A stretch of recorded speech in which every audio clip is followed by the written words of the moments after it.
Well, 12,000 members of the Northwest Carpenters Union will be back on the job this morning after 3 weeks on the picket line, and they have approved a new contract. John Hopperstad joining us from one of the hundreds of job sites where work has been held up as the members fought for a new contract. And this is a relief for a lot of families around here, John.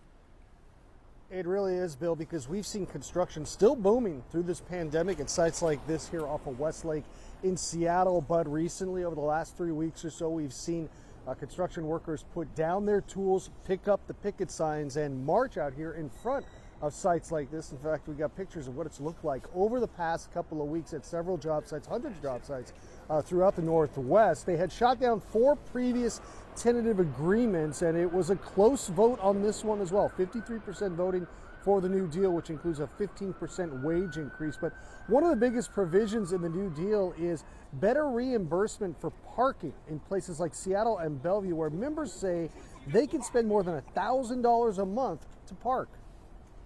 And for most people, that's like a small mortgage.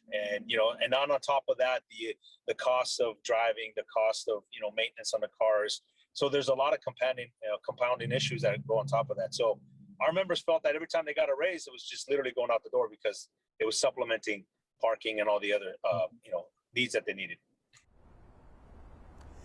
And if you work in a big city like Seattle, parking's only gotten more difficult over the past few years. For instance, there's a lot of parking spots on this street which are reserved for food trucks.